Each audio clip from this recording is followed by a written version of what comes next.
It's the Linemakers on Sporting News.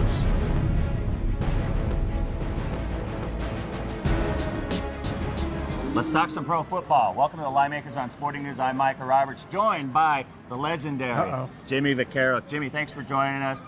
And football right now, we're just at the end of April, going into May, and yet people really have a huge interest already, don't they? It's April.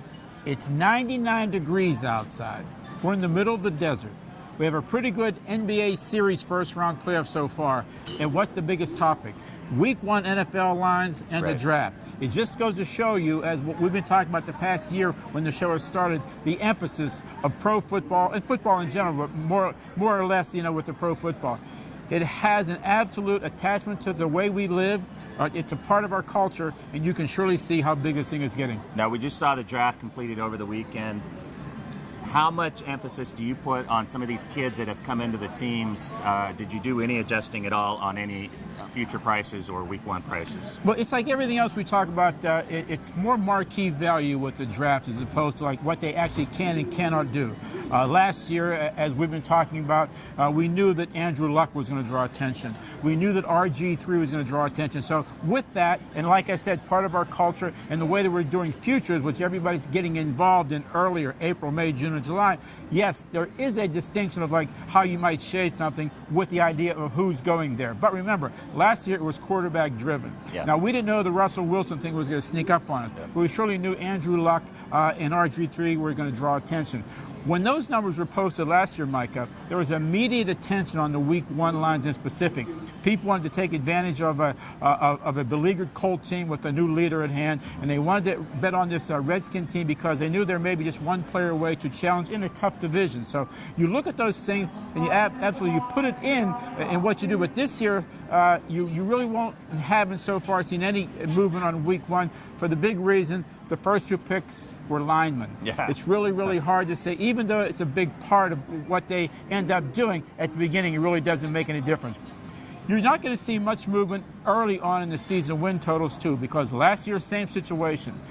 You like to bet on a team that's underachieved, but they're getting a spark plug. The spark plug with the close last year was for the third time, Andrew Luck. And the same thing with RG3. You saw those totals move immediately over because people liked the team, they liked the quarterbacks coming into a situation. This year, we're clear down to what? Number 16 pick with Buffalo with EJ Manuel.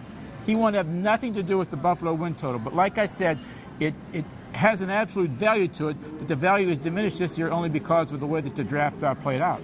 The Buzz team after the Super Bowl last season, or the previous, know where you're going. We know where you're going. San Francisco Giants or 49ers were the team that everybody was on. They loved them and bet them all the way until the regular season start, and we're almost right. Who is that team this year that people are jumping on after the Ravens Super Bowl win? Well, let's go back to last year. The 49ers and the Denver Broncos was the parlay that was played as soon as the numbers come out for the next week, especially Denver. Naturally, when Kaepernick took over and they played well, yes, the bandwagon, once again, the proximity to the West Coast helped that little avalanche also. But also, when Manning went to Denver and they started on a little run, they were the 2 biggest teams.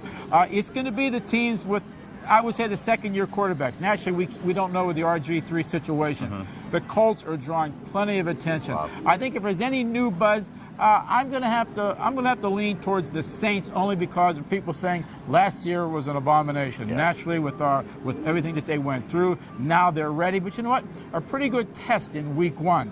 Having the Falcons coming to town, who I believe have gotten better. So I think we're going to see plenty of money. Season win totals with the Saints, all conference division and Super Bowl and stuff like that. It's going to be one of those teams. It'll be a mini 49er Denver for the next few weeks. One last question.